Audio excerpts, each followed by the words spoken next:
Hello, welcome to another edition of Club Shay Shay. I am your host, Shannon Sharpe. I'm also the proprietor. The guy that's coming by for a drink and conversation today is a Super Bowl champ. He's a national champ. He was a unanimous All-American. He's a Heisman Trophy finalist in 1994, a 7-time Pro Bowler, 4-time first-team All-Pro, NFL Defensive Player of the Year, an NFL All-Decade Player team of the 90s and the 2000s, Bucs Ring of Honor, retired number 99, Hall of Famer, first ballot, one of the few defensive tackles that can say I went in on the first ballot.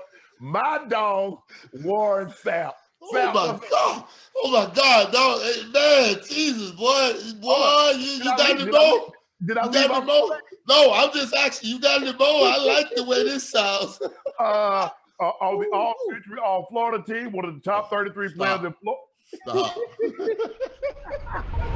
All my life, been grinding all my life. Sacrifice, hustle, pay the price. Want a slice, got to roll the dice. That's why all my life I've been grinding all my life. Look, all my life, been grinding all my life. Sacrifice, hustle, pay the price. Want a slice, got to roll the dice. That's why all my life I've been grinding all my life. Sapp, how you doing, bro? I am excellent, brother. Right now, this is the first March Madness that we didn't have, where you have your own team and it survive in advance. Survive in advance. So that's what I'm doing right now, baby. So I know you're a big fisherman. Tell me about the last time you've been fishing, anything you caught worth mentioning.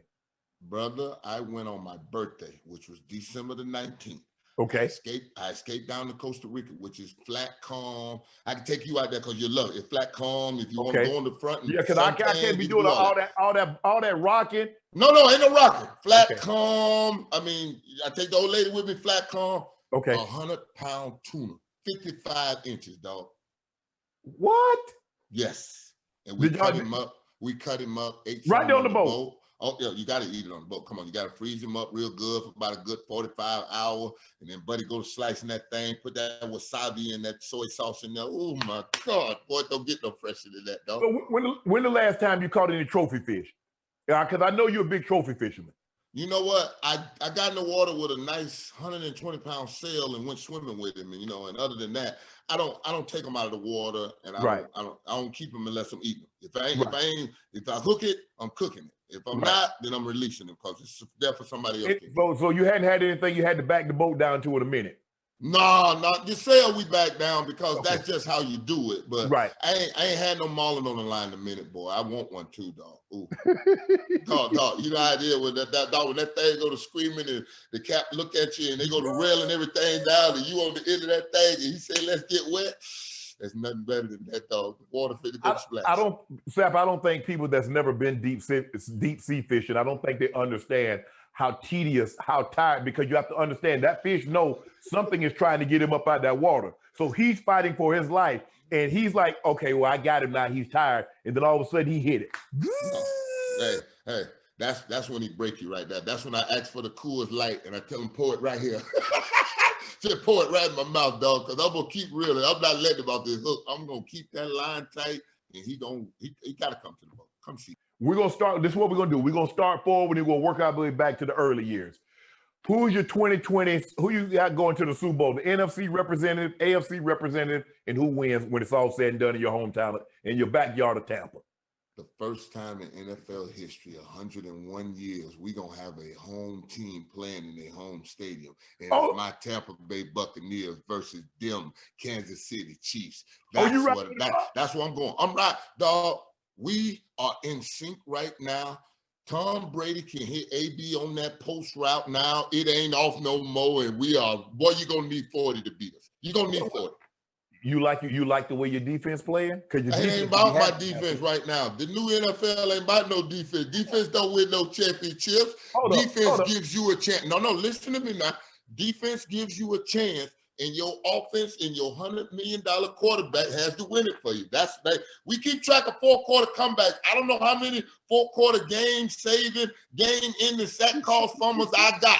I don't know nothing about that. They don't keep track of that, but they keep track of Tom Brady fourth quarters. All I want to know, I'm trying to figure out how I get to a man that's a 2-time all-decade player, NFL Defensive Player of the Year, and this man gonna tell me he ain't talking about no defense, he's talking about offense? Offense, dog. What game you been watching for the last 12 years since we've been sitting around this thing, dog? They built the Autobahn down the middle of the field. Ain't no more John Lynch hit him under the chin. They run across the middle of the field waving their hand, dog. They don't know if it's man zone. They just know that they can catch it and they're not gonna get hit. And you can't punish the quarterback. That's why you see all these. That's why you see all these video game numbers. The quarterback, no, I'm protected. I can only hit him right here, Sapp. I can only hit him in the lettering of his uniform. And you can't land on him.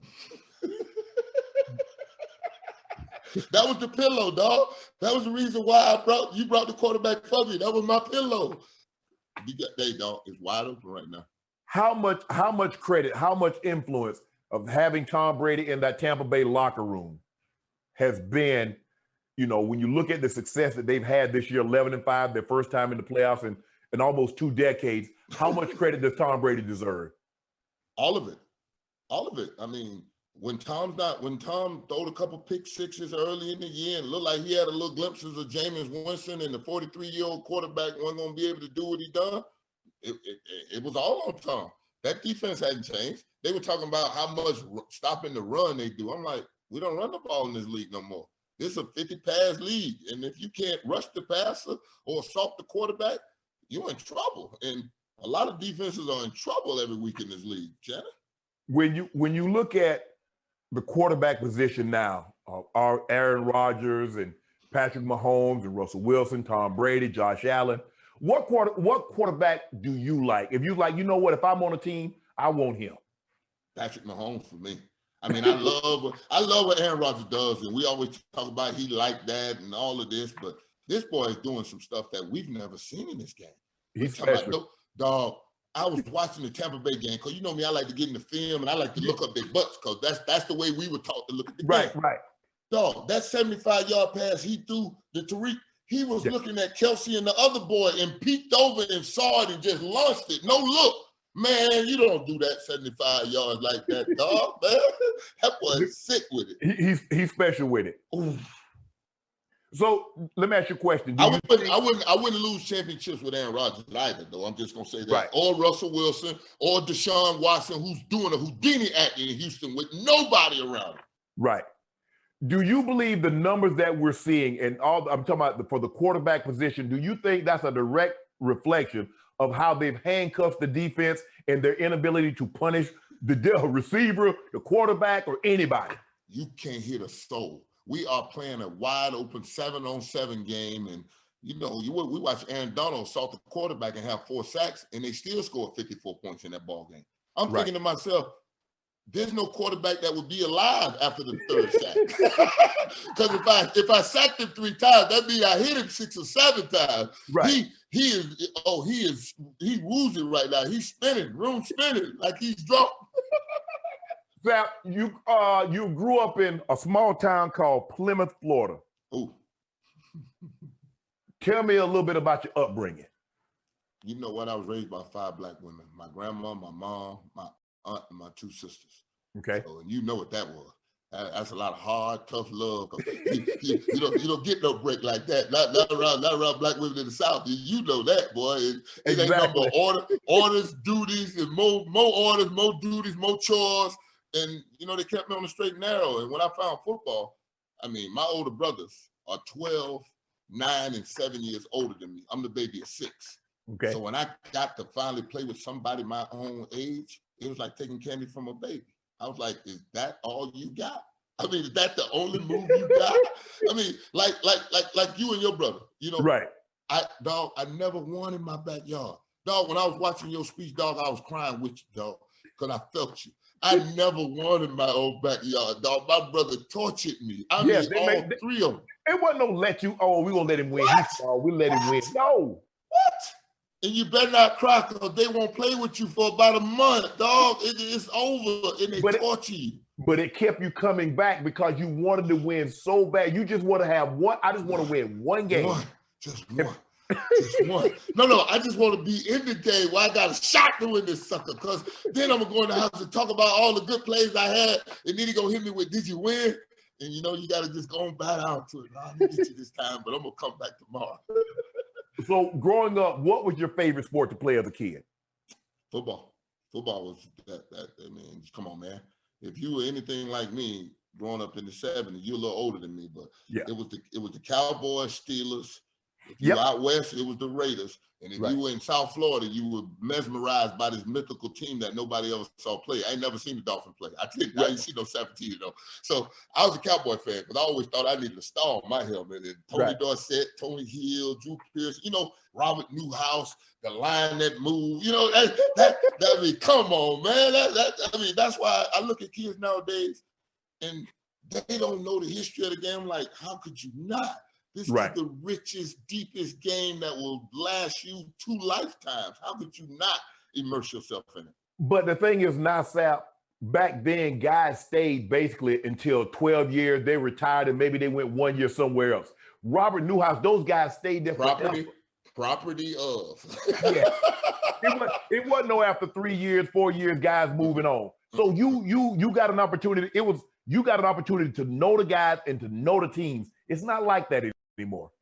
Yeah, but with the internet, why not? I mean, because you can't keep up with the NBA. They shuffle them and change them like underwear. But the NFL, we hold them for at least 4 years, and then we're gonna franchise you if you that kind of player. So trust me, they don't just let them out the door now. They hold on to their property every now and then around here. So you played linebacker, tight end, place kicker, punt in high school at 230. You got a high school record for sacks, tackle for losses, and the longest field goal. Hold on. How you field goal kicking at 230? Stop. What I missed? I was the emergency kicker. Oh, you emergency? I was the emergency kicker. My kicker, Steve Barnhart, went to Michigan State on scholarship as a field goal kicker, but he couldn't punt to save his life, so I was the punter. You was the punter? Yeah, I was the punter. I never left the field. So I'm just trying to figure out at 230, how y'all got a 230-pound? You supposed to play offensive line, defensive line. No. Hold on. How you the biggest dude on the line and you play a tight end? Stop. I'm not the biggest dude on the line. LaBama and all my boys, Richard Close, you crazy. I had some big old monsters, dog. I played 6A football. This ain't that 8-man football. This ain't Terrell Owens you talking to. Oh, okay. No. We played big boy football at Papa, baby. Big boy football. We 8A now. We were 5A when I was in high school. It done going all the way up to 8A now, dog. It's big boy football, trust me. You played baseball?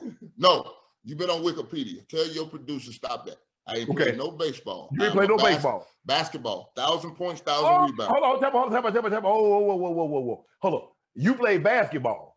Yes. And you had 1,000 points in your career? 1,000 points, 1,000 rebounds. So, okay, let me guess. You were a power forward and your game was like Charles Barkley. What else I was supposed to be?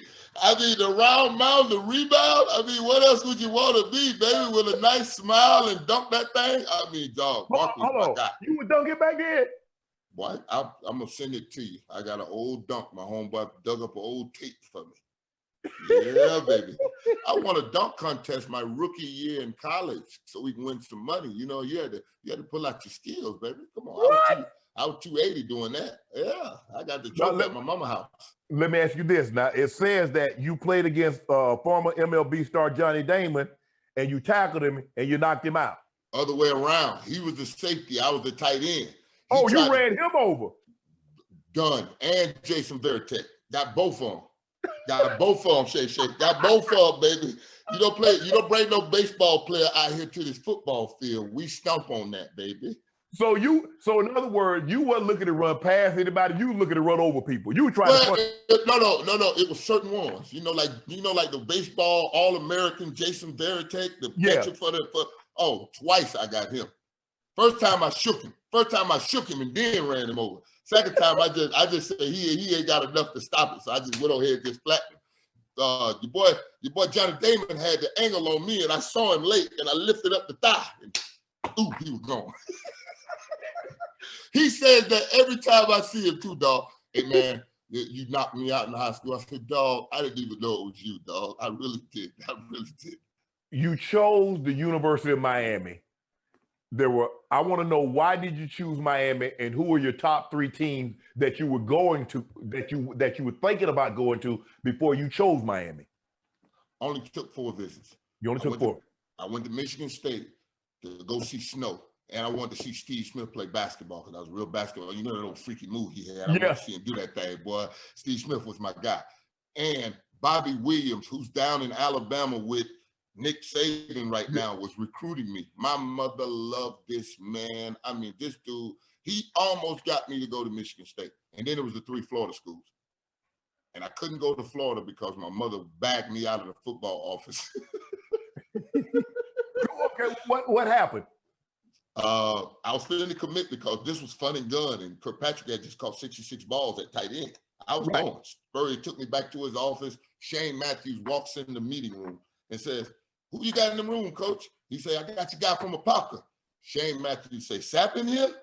I'm like, "Shane Matthews know my name? What? It's on. What do I sign, dog? I catch this route. I do that 7 right, baby. You know that old 7 route, Shannon. You know, right. Put that thing right there. That's a tight end's favorite route. That 7, baby. Yeah. Let me push him and go to the corner, baby. Right. Man, I was finna sign.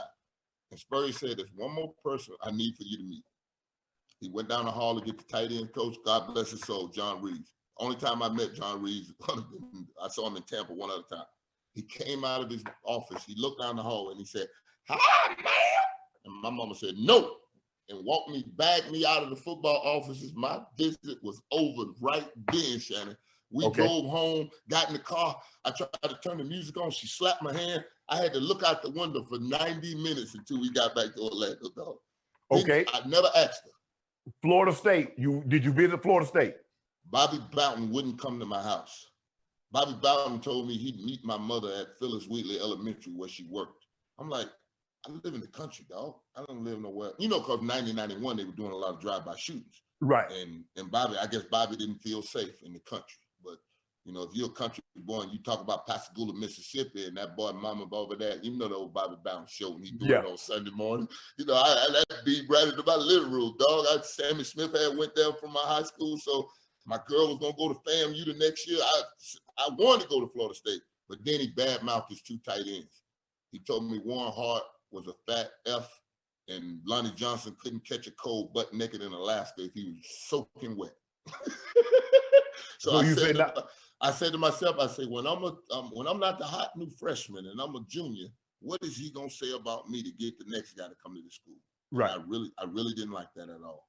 Okay, now it's down to Miami and Michigan State.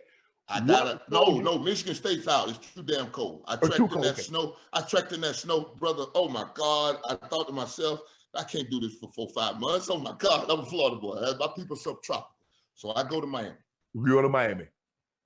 Dennis Erickson calls me and say he want to come visit me.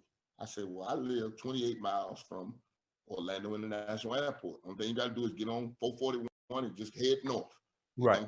It's going to get jet black dark when you pass Apopka. And then all of a sudden you're going to see some flashing lights say, girls, girls, girls. It's a little topless go-go joint for the truck drivers as they get ready going on up the road. I live right behind that there, about 200 yards. Right. Coach, he said, I'm getting in the car with Craig Smith. I ain't believe him. I'm at the high school basketball gym watching my girl Keisha Brown play. You could call a payphone back in the day. Yes. Yeah, the payphone ring. The janitor squeeze answered. Yeah. Oh, hold on. It's my mama on the phone. He come yelling, "Yeah, Sapp." I'm like, "What? Your mama on the phone?" I'm like, "What?" So I run down to the phone. I pick up the phone. My mom say, "This man sitting on my couch drinking my tea. Where's you at?"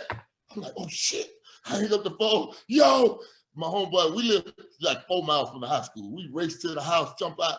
Man, I come in the living room. Coach, he's sitting in my chair with a big cup of tea. Man, talking to my mom, him and Coach Smith in there. I go to University of Miami. My mom fall in love with Anna Price. It's over. Over. You go to the U to play tight end. Yeah. What happened, and then why did they move you to? Hey, me and my homeboys, I don't know what it was, whether the private stock, the barbecue, or what.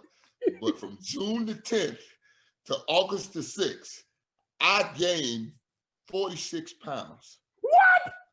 Dog, I go from 225 to 270. Let's just say 270. A nice round number. 270.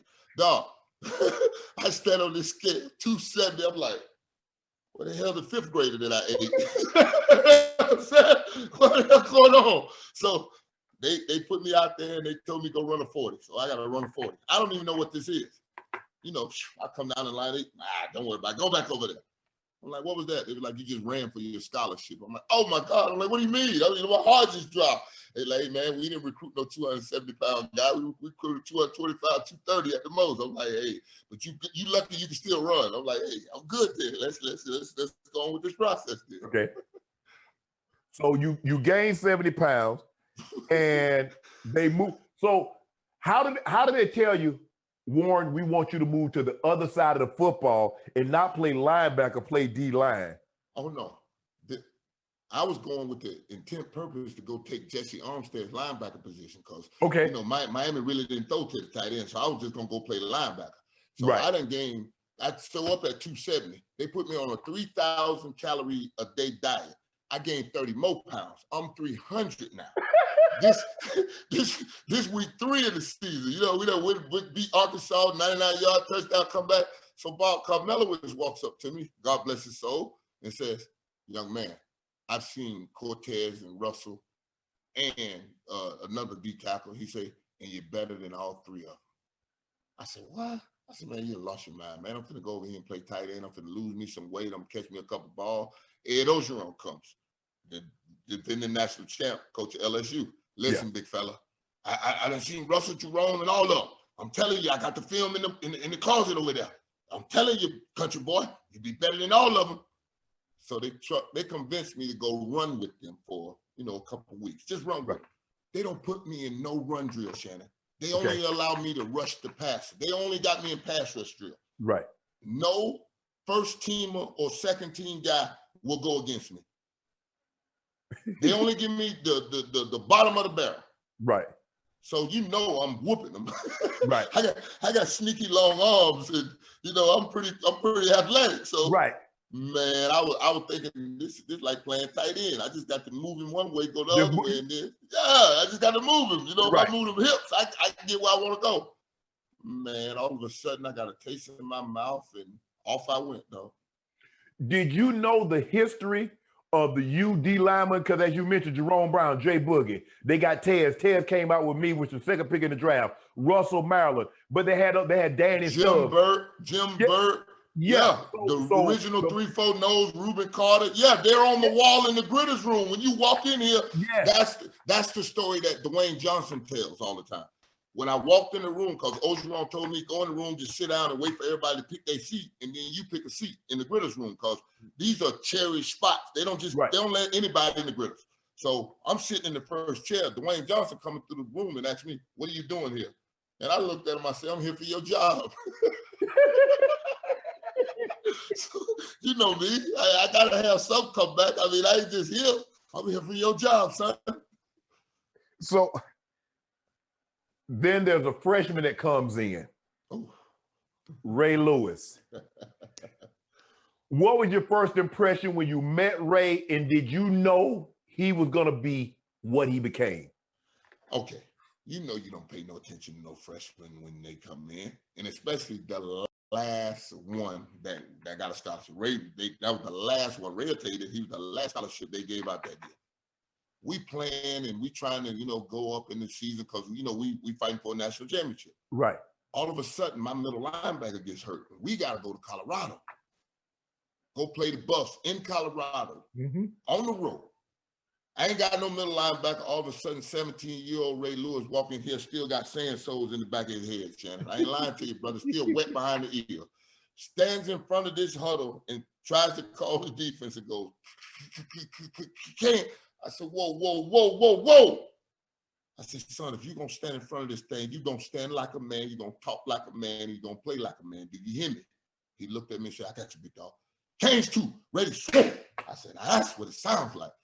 20 tackles and an interception later, he was on his way to becoming that monster that we know, dog.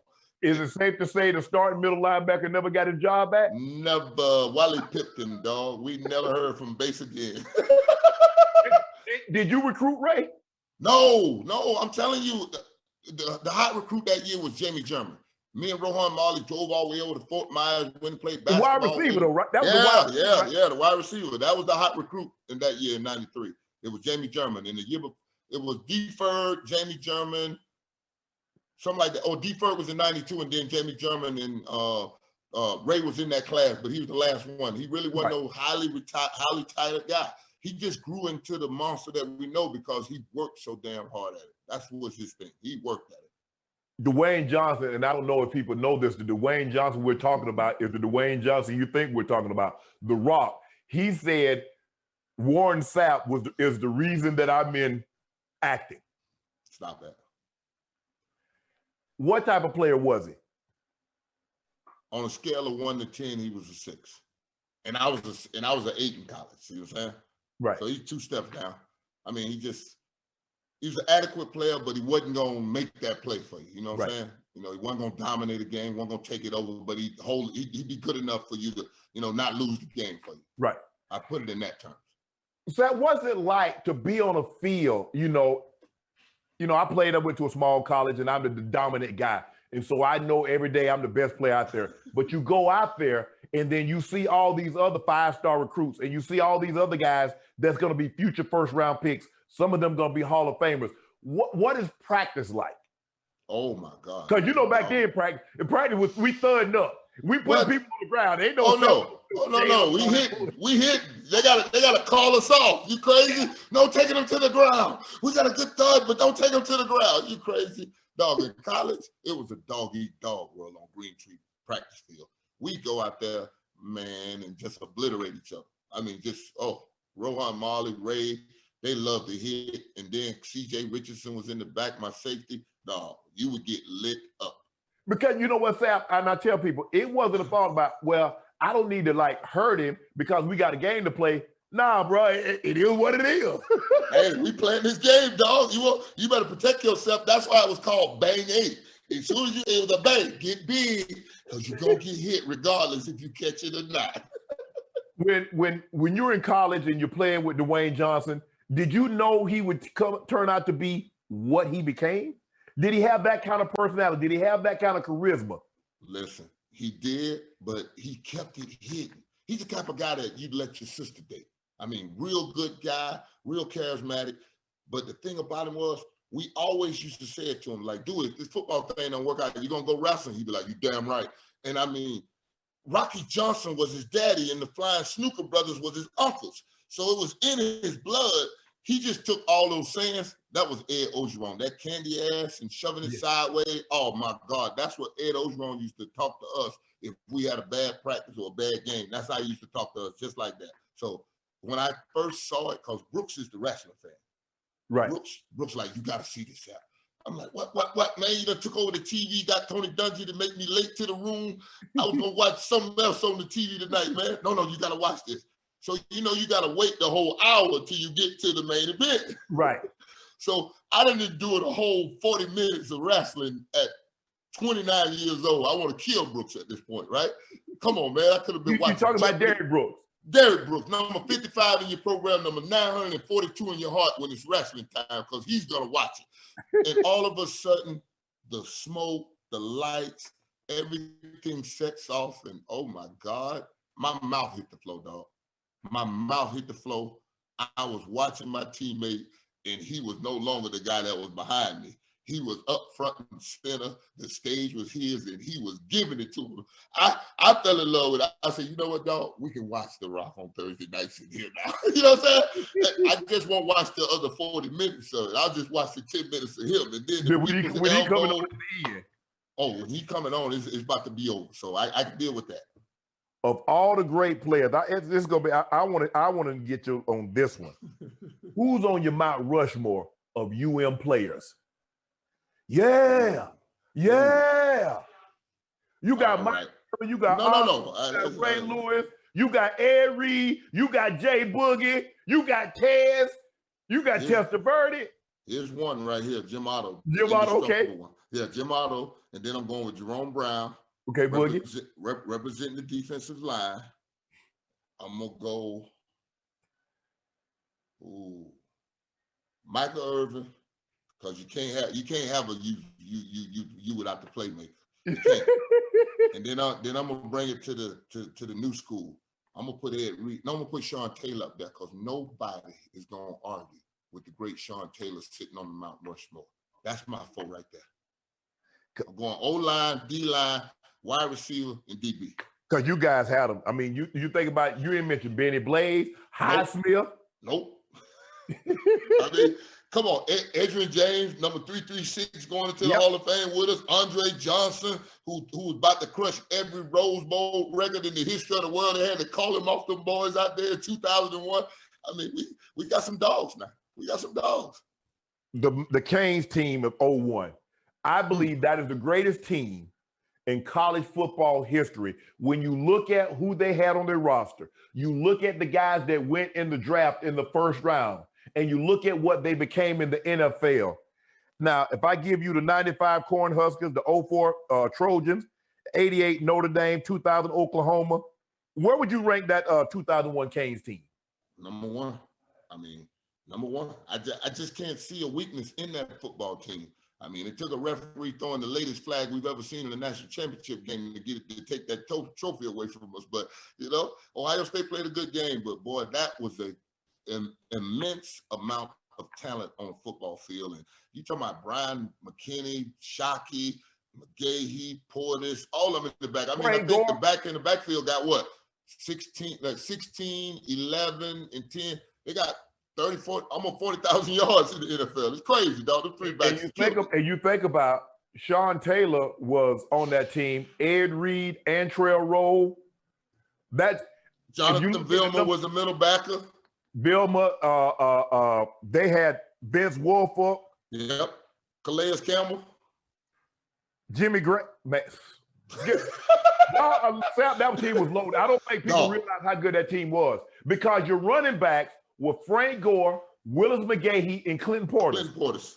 And you do realize here it is 2020, and Frank Gore is still in the NFL. The 3rd all-time lead rusher, 16,000 yards. There's only 2 other men can say that in their life. Jesus, that's a lot. On 2 repaired ACL knees. And one of them happened in high school. Yeah. Sapp, you go to the combine. Oh. What's your process? You're like, okay, I did this. I'm a unanimous All-American. I won the Lombardi. I'm the baddest defensive player here. Okay, talk about the interview process, the testing. What's going on? Nothing. I was just there. I effed up. You know, me and Rashawn Salam, God bless his soul. That's a good buddy of mine. And, you know, we went through the whole little banquet of, you know, All-American team. He was the offensive player of the year. I was the defensive player of the year, all over to the Heisman, you know, off to camp, all these things.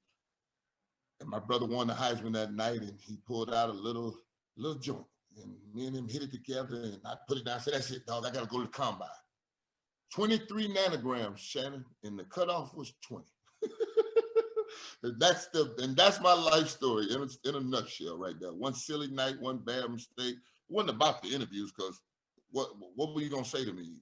I tell you, look at the tape. I had 12 games and pick the game you want to watch. At 6'2", 312 pounds, you ran a 4.69.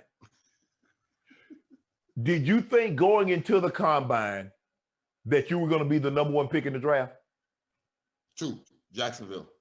I didn't want to go to Carolina.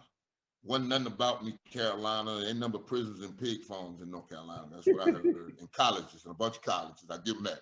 But Carolina wasn't the spot for me. I wanted to go to Jacksonville. I'd be in the state of Florida, have a chance to play in front of my home state, my home mom, get to drive up, drive back. Right. You know, that whole thing. You know, you want to be home. You know, it's country boys. We like being right. Home.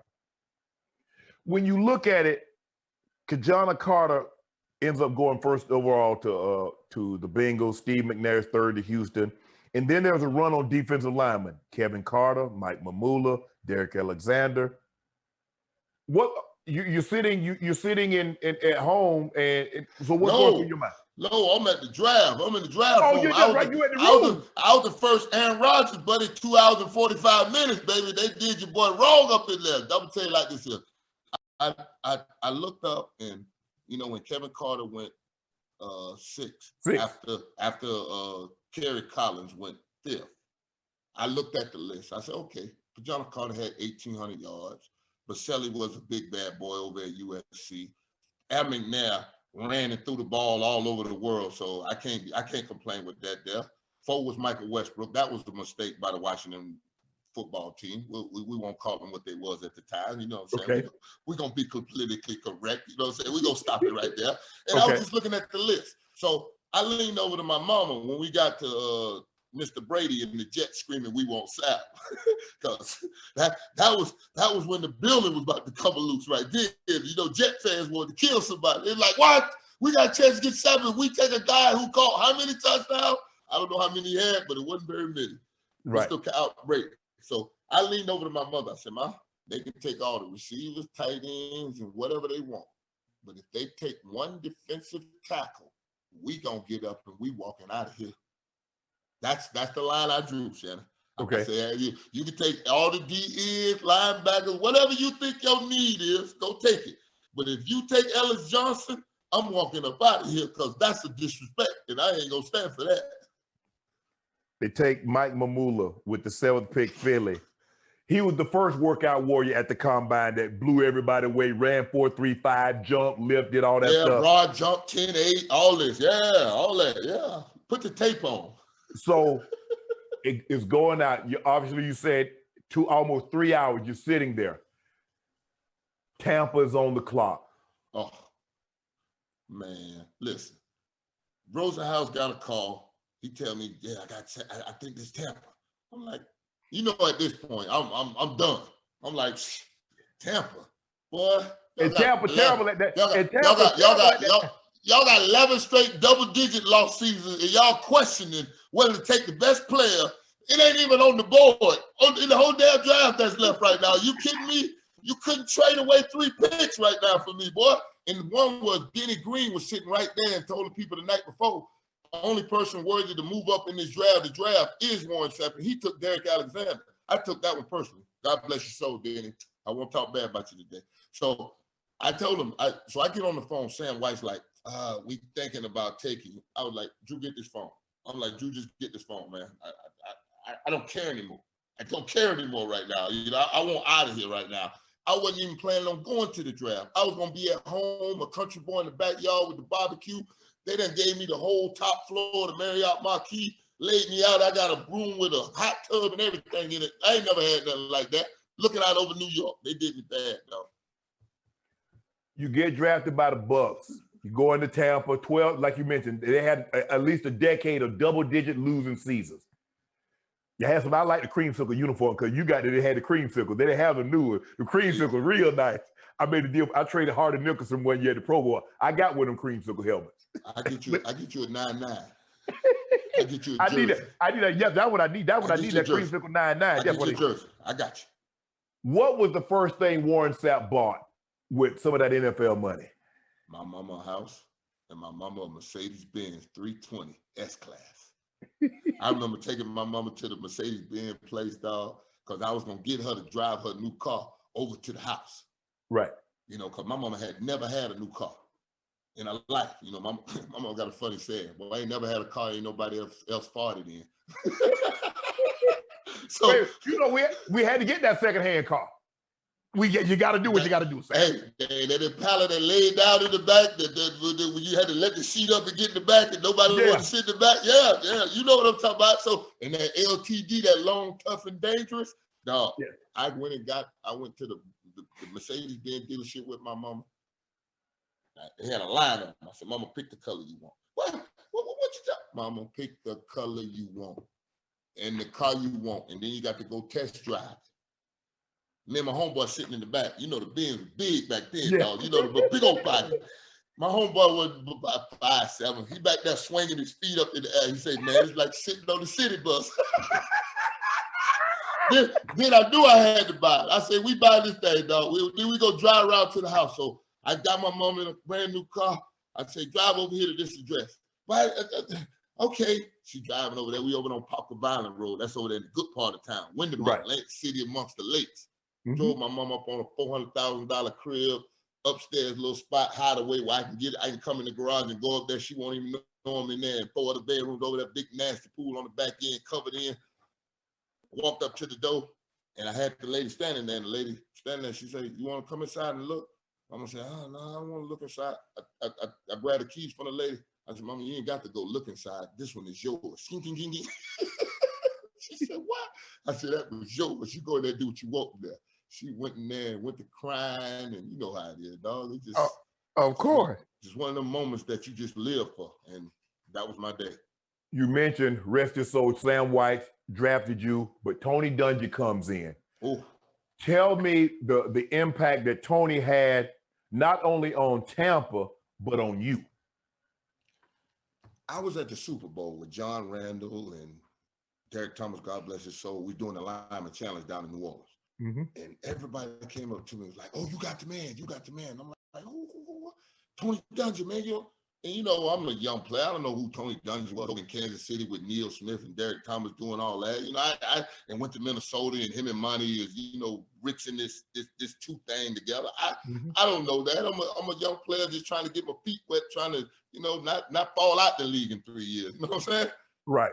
So they telling me all this good stuff about Tony. So I got to go home. I got to go see this man. And he a brother. So, you know, I ain't never had no black coach in my life. You know, never. So I shoot back to Tampa. I walk in this thing. I'm plowing through the building. He meets me. I guess somebody told him I was somewhere coming in the building. He said, I'm looking for you. I'm looking for you.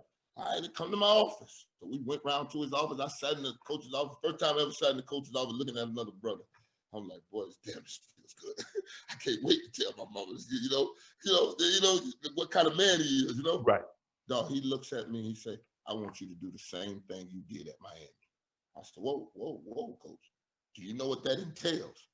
He said, what does that entail? I said, that's trample the run on my way to the quarterback. He said, I like the way that sounds. And we never had another discussion about one-shot play, dog. He turned me loose. You do realize, I think the thing is that he envisioned you like the Steelers used Joe Green. They're going to put him at that under tackle, and they say, go hunt. Dog, he told me and Brooks this after, you know, he got us both together. He said, you are Joe Green, and you are Jack Ham. Joe Green had 10 straight Pro Bowls, 4 World Championships, and 2 Defensive Players of the Year. That's what you're chasing. And then he read off Jack Ham to Brooks. Me and Brooks looked at each other and said, look like we got some work to do. I said, but it's going to be fun, Brooks. Hey, man, let's see what we got. If he's going to let us play and have the freedom that he says he don't let me go, I'll play for this man any day of the week and twice on Sunday. You start, they play your couple, you know, you got a defense named after, they call it Tampa 2. And you got a deep, and then you become an all-pro for 4 straight years. You make the playoffs. You win Defensive Player of the Year. What were some of the reasons you feel you weren't able to get over the hump with Coach Dungy? I thought Coach was a little too nice. And the thing about Indianapolis, it gave him Peyton Manning, so Peyton Manning would drive the offense, and then he could come over and do what he did to us, turn us into a fine-tuned defense that understands the nuances in the situational football and the timeouts and all the little, you know, all the little things, that little pebble in your shoe that'll drive you crazy in a football game. He could teach that team that, but he really didn't demand what he demanded from this defense, from our offense. He asked them to just 3 yards and punt the ball and don't turn it over. That ain't what we needed. We needed some drive. You needed somebody to hold them accountable. Hold on, Coach. Yeah. You hold them accountable. Hey, they get checks too. Dog, Tony used to walk in the room and tell Marinelli, I expect 9 sacks this week. And I'd walk in there on Tuesday, Marinelli have his head down and be like, what's up, Coach? Man, I looked at the tape, baby. I'm coming here. I'm gonna try not to get diabetes, eating all this cake this week. You know what I'm saying? I got some people I can take to the house. Coach expects 9 sacks. I'm like, 9? I said, wait. If I get 3, where the hell the other 6 coming from? This before Simeon, you know what I'm saying? I have Simeon there. Shit, where the hell the other 6 gonna come from? Come on, man. He didn't say 9, did he? Yeah, one, he said 9. Sapp, you're in the Pro Football Hall of Fame. D. Brooks is in the Pro Football Hall of Fame. Lynch is up, so is Rondé. What was it like playing with those guys? Ooh, a pleasure, a privilege, and an absolute pleasure. I mean, just the work that they put in. Rondé, you know, me and Rondé had a little thing. He'd be ready to jump the route in the first quarter. I said, Rondé, do not Boy, if you jump this route and they double me, there's nobody over the top. And he'd look at me and go, yeah, you're right. I said, dog, we can't have it right now, baby. You got to give me time enough to figure out where this slide is going, and I'll let you know when I can let you go. I mean, he was like that little banshee. You had to hold him back, because boy, he was gonna go jump and bite that ball and go get his hands on it, boy. And Lynch would not accept not hitting a man in his face. Like put your face mask on. It wasn't none of this go low, hit you in the knee. No, he's gonna hit you right square in your mouth. And poof. Boy, Lynch would have been out the league. They'd have took all Lynch money. They'd abandoned him. They'd abandoned him. That's why when you a dinosaur like that, can they put him in the museum with us? All of us, we can't play our game like we used to play no more, man. You can't slap me. Do that old hat slap that you used to do at the top of your route and push out. You can't do that no more. They throwing flags. 1999, you Defensive Player of the Year. But I believe you think you had a better year a couple of years later. Was that your best? That was your best season? Do you believe your Defensive Player of the Year was your best defensive season? No, 2000 was. 2000, my wife was pregnant with my son, and I had winning that thing in the off-season, Shannon, and I had worked. I mean, I was having me a boy. I'm gonna name him Warren Sapp II, baby. I'm gonna call him Deuce. I had it all mapped out. And I was over there, I was at the house eating ice cream and sour cream and onion and pickles. The pregnant lady, the pregnant lady late night appetite. Yeah. I'm thinking I done went and worked out all day long. I can do all this. I'm going back tomorrow. Dog, I stood on that scale week 1. I was 326 pounds. I looked around, I was like, damn, where's the sixth grader that I ate? Man, it was somebody bigger this time. But Tony Dungy didn't say a word to me that Friday. I'm like, man, he's gonna come back here and get on this weight thing, man. Didn't say a word. I left up out of there that Friday, came back Saturday. We flying up to Foxborough. Flying up that thing. Flew up there, he ain't say a word. Sunday morning, we got the 1 o'clock game. He ain't said a word. Dog, I'll go out here and Belichick got Max Lane out here with a big Q-tip on his right hand. I said, I'm gonna shove that in your ear as I go kill your quarterback today. I think I missed Drew Bledsoe 6 times that day, but I got him like 1.5. So we fly back to Tampa, have a good time. We 1-0, sitting in the back of the Monday stretch. I look up, there's no Brad Culpepper beside me, so I'm back here by myself. They just drafted McFarland. So I'm back here by myself, sitting back here. I ain't got nobody to talk to on a Monday after a good win. I look around and here he comes. I said, oh my God, we're gonna have this conversation on Monday after a win. He walked up to me. And said, 326, huh? I said, Coach, you watch me coming here every day and work my butt off. I was not going back to 1998 when I wasn't effective. You know what I'm saying? I said, but it wouldn't come off, Coach. I don't know what it did. He said, if you play like you played Sunday, we don't need to talk about your weight. Dog, by week 8, I had 10.5 sacks, dog. And that was the year Ray won Defensive Player of the Year. We went back to back. Yeah, back to back. I think he won another one. Yeah, we went back to back, 99, 2000, back to back. Yeah, and then that year he went and came to my stadium and won him a championship with my old quarterback. Yeah, that was a very memorable year for me. Yeah. You also did something that very few defensive tackles get an opportunity to do. You caught a couple of touchdown passes. Now, I remember the one against Atlanta.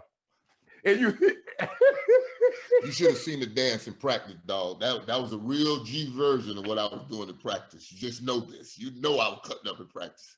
So when they call, okay, you run it in practice. I mean, you practice a lot of things, but sometimes, Sapp, they practice and you don't call them in the game. And I'm like, well, hold on. Why didn't y'all call that in the game? They worked in practice, call it in the game. So John Gruden says to me on Wednesday, I'm going to grow the legend. I said, what? I'm going to throw you the football this week. So we practice it Wednesday, Thursday. By the time Friday roll around, Brooks and them ain't even playing defense when I go on offense. They just preventing me from doing this dance, dog. That's right. How bad is the guy. That's how bad is that guy, dog. I mean, we practice it 2-3 times a day. Short yardage, they put me in there and do it. Then goal line, we do it. So I'm scoring this thing because, this little young boy, he don't really know what I'm doing. I'm faking. I'm an old tight end. You know, I'm faking like I'm blocking him good. You know, give him a good punch. He pushed back. I throw him on the ground. You know, I'm going for this pass. You know, they don't know about the old tight end days. So I done scored 4 times. So Friday roll around. No way. I told John, I said, don't even call it today. He's like, what? I got to practice my play. I'm like, listen, they're not going to let me score. Man, Brooks and Lynch are over there guarding me, dog. I'm like, dog, are y'all not playing the defense that we play around here just so I can't score? You ain't doing that dance no more. So that's what started it. That's what started. You won't do that dance in Atlanta the whole flight, the whole Saturday flight. You know, they were 56 minutes from Tampa to Atlanta. The whole flight. Is you going to do the dance? Is you going to do the dance? I'm like, God. I'm like, John, do not call this play. He's like, I want to see the dance. Oh, it was across the board that he's gonna call it, and I got to do the dance. So it was already set. So Jesus. Go back a little bit. They relieved Coach Dungy of his duty. They're gonna bring a new coach in. Did you have a conversation with Coach Dungy after they let him go? No, I had a conversation with Tony Dungy before they let him go. Okay. And that was the scary part, because we were leaving Philadelphia after getting beat 31-10 or 31-9. I think that was the 2 scores we went up back-to-back years. And he was the last one to get on the bus, and that's never Tony. Tony's always ahead of us. Then Tony's there, Brooks is beside him, and I'm behind him. I get on the bus, and he ain't there. And I look at Brooks, and Brooks like, I don't know. So I sit down. So we get a little worried, you know, that they finna fire him in Philly at the vet after the game. Long story short, he gets on the bus and he says to us, we're safe, we're good. I just talked to the owners, we good, nothing's gonna happen. Shh, man, we get back in, I think it was that Monday they fired him. Tuesday, I went to see Rich McKay. I said, dog, you gotta get me out of here. I said, cause this ain't, no, big dog, calm down. We're gonna get a coach, I said, one other time I came in your office and I asked you to get me out of here, and that was when Sam Weiss after my rookie year, and you told me it'll be a better situation. So I'm gonna see who you hire and what we're gonna do before I ask you to trade me again. They cut our chest out. They cut the heart out of our chest. I mean, that man had taught us how to be pros, how to be dads, how to be fathers, how to be men, and he didn't deserve that.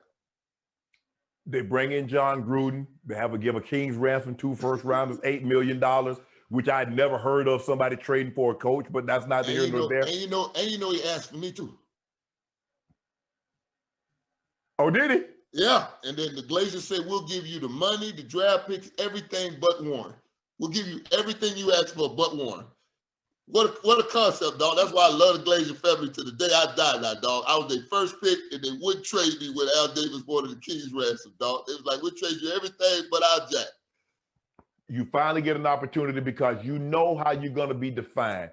If you want to be one of these premier tackles to go down in history and be legendary, you got to win the chip. You got to win the chip. So you make it, you go on the road, you beat Philly in Philly for the championship game. Rondé Barber jumped that stick route, which I'll call a yogi. He went to that, he housed it.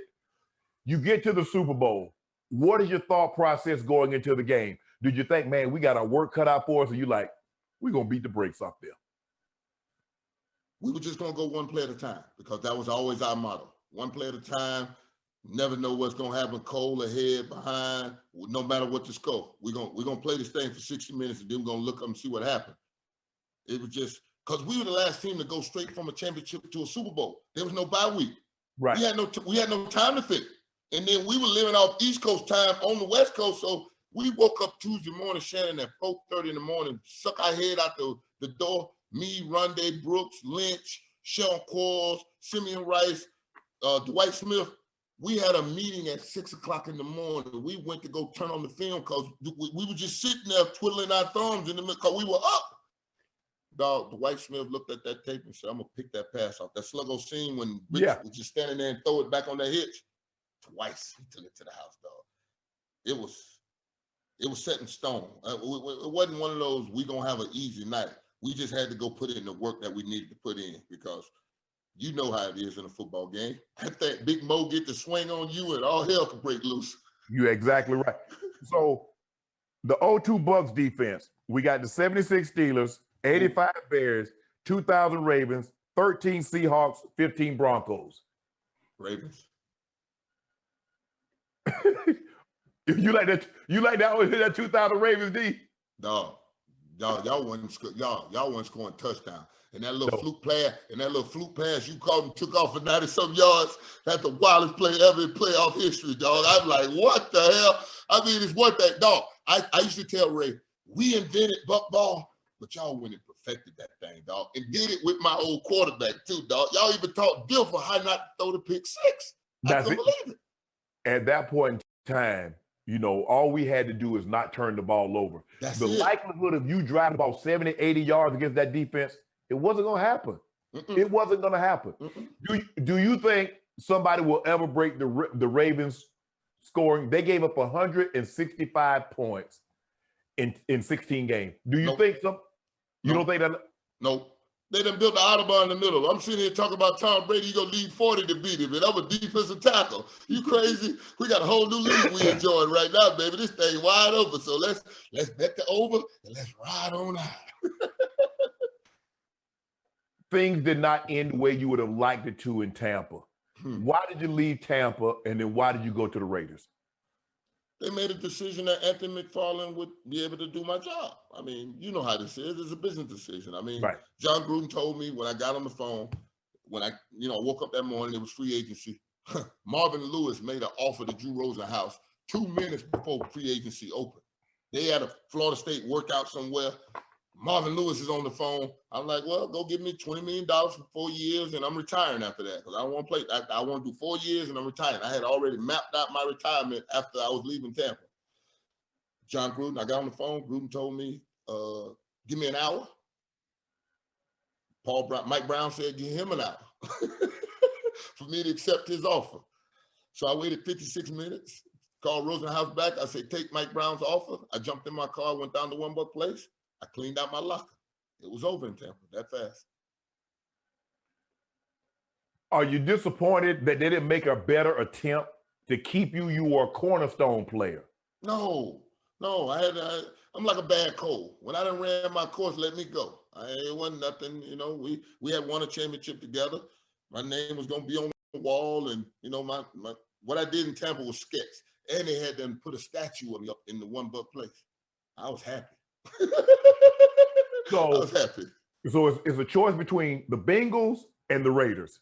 All of a sudden, Al Davis got on the phone and said, and I woke up, I went down to Miami. I was at the Heat game, and Rosenhaus called me 6 o'clock in the morning and said, Al Davis is on the phone. He said he's not hanging up until you're a Raider.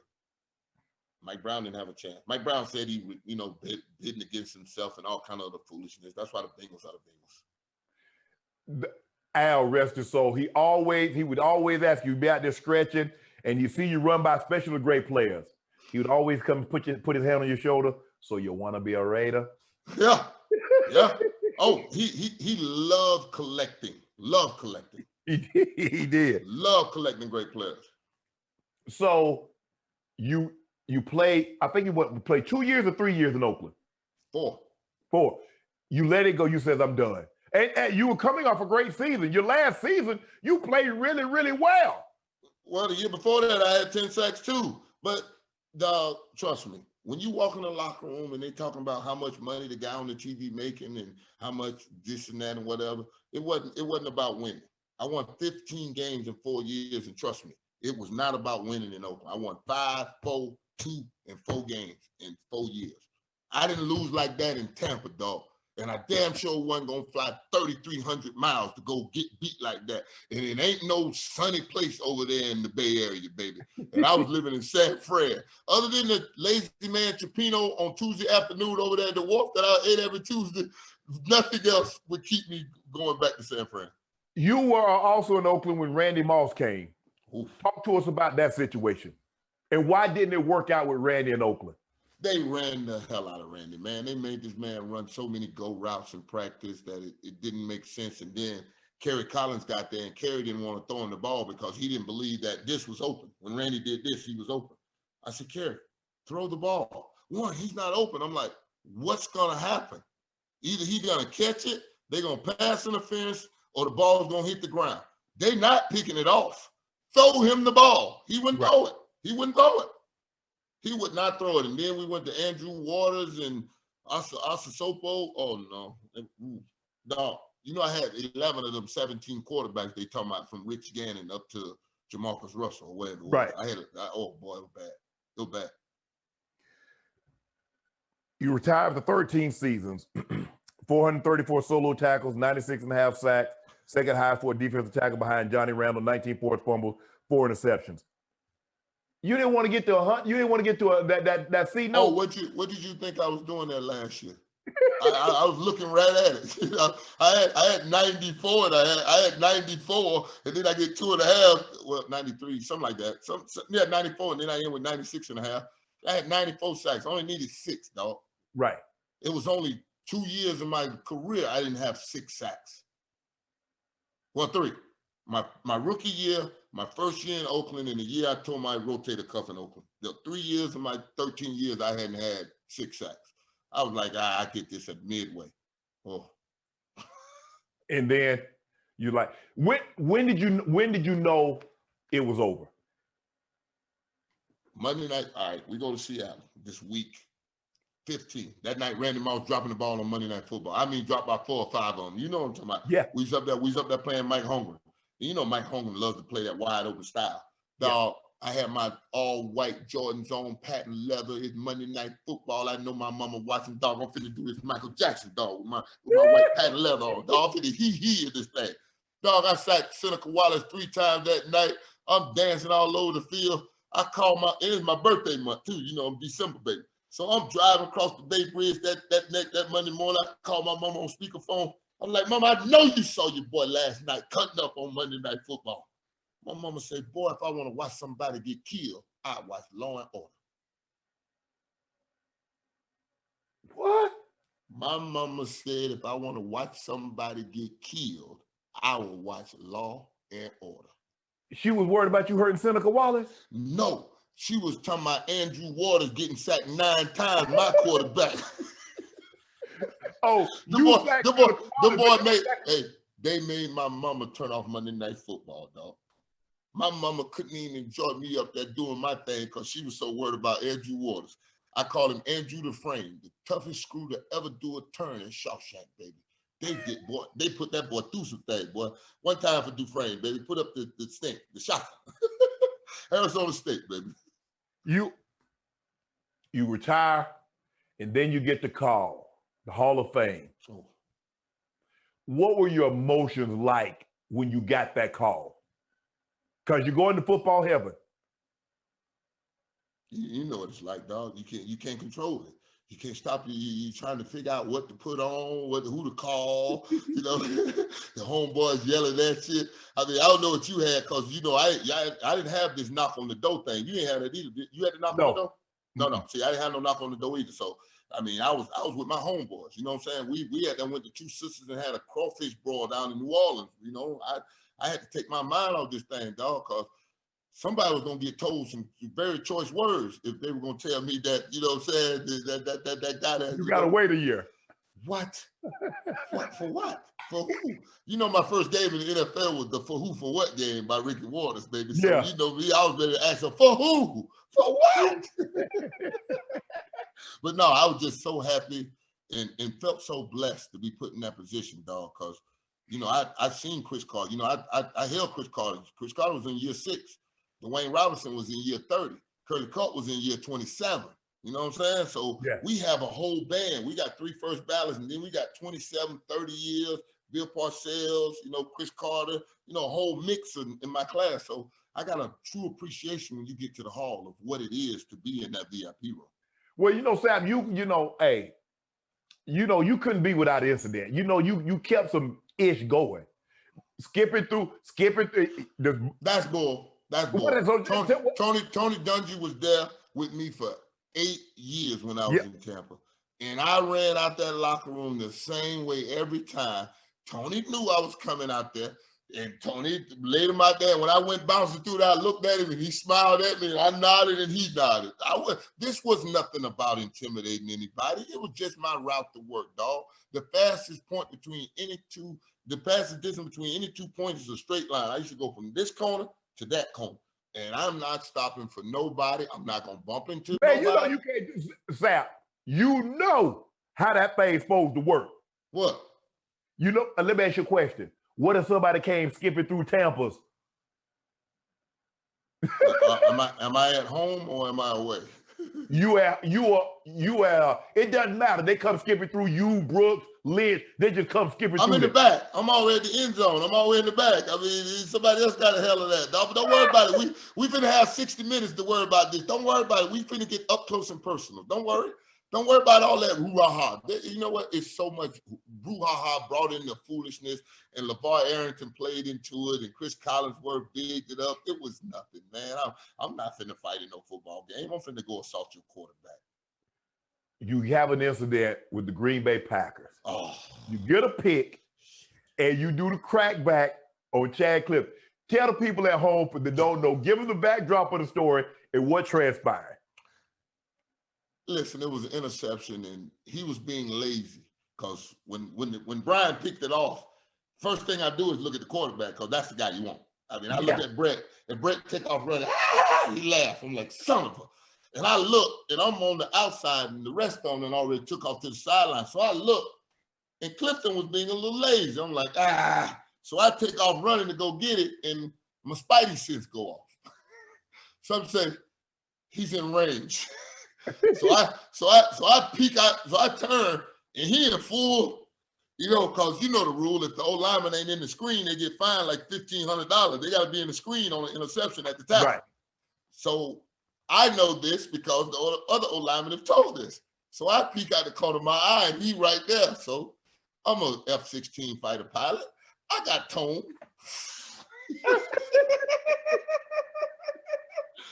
I give him a nice little He goes and takes off, and it's unfortunate that he hit the ground that hard and he tore his hip up. Other than that, damn him. Sapp, you know that man. First of all, linemen ain't used to flying in the air like that. Hey, ain't my fault. He better keep his feet on the ground and keep his head on a swivel. He's got a responsibility to protect himself too, don't he? He does. No, you can't do that no more. I got a couple rules. You can't do that. You can't run through the stretch no more.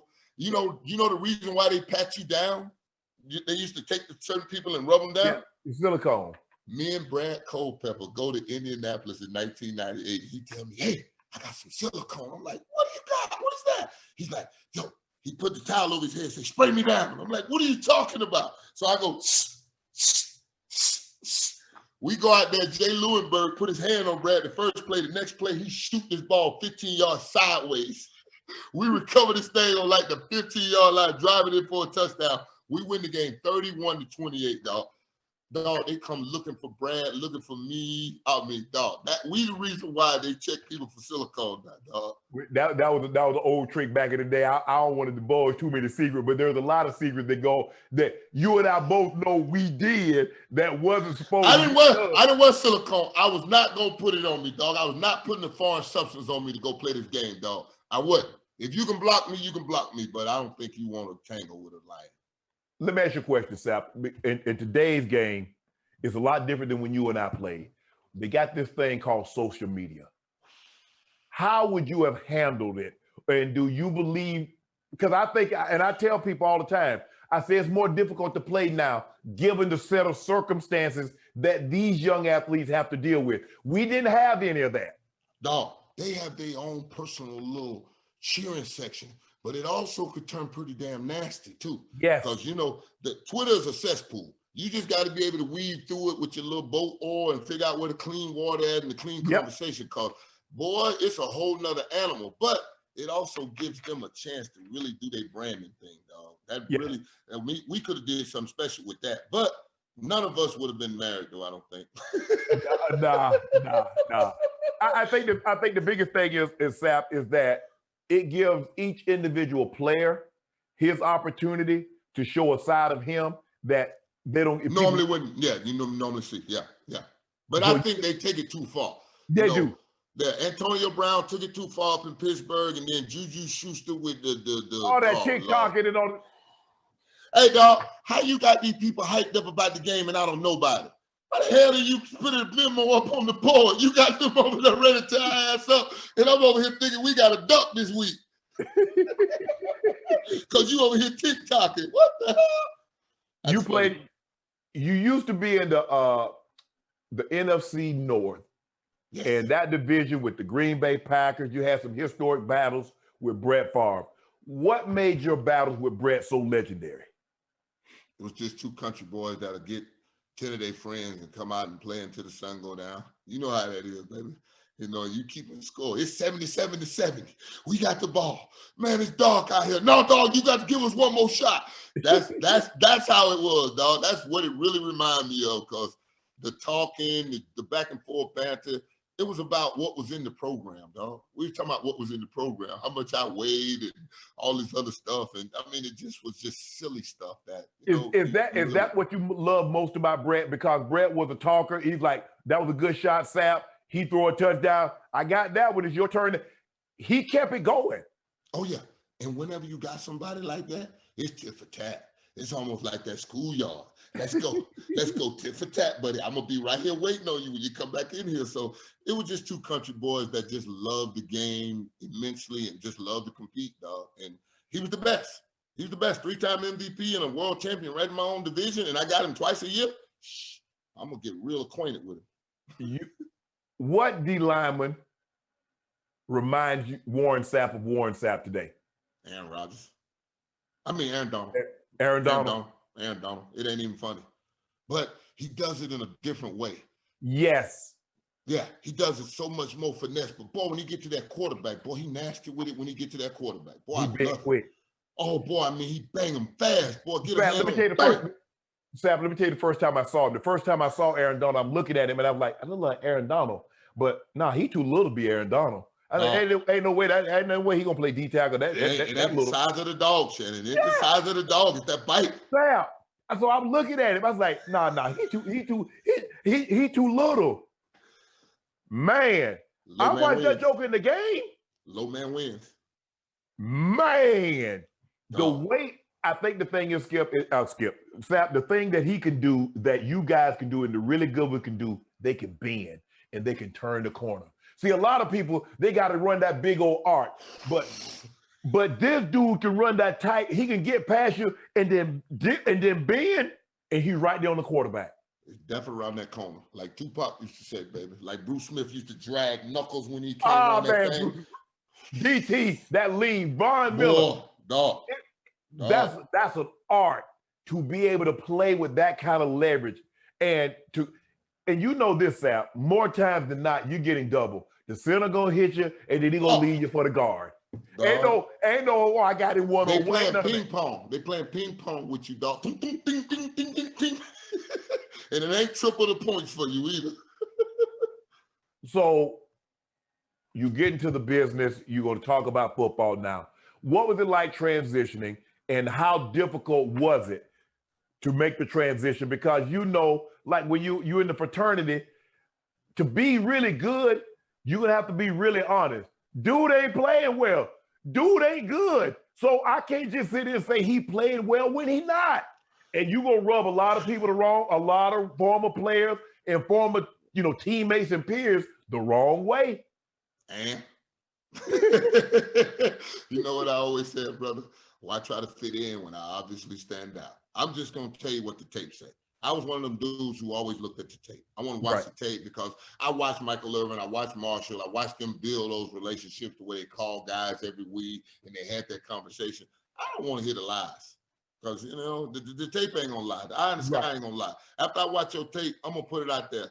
And I think I was one of those guys that was too honest for the youth because I put a tape together one time for J.J. Watt and I showed him, I said, you don't want to put tape out like this, dog.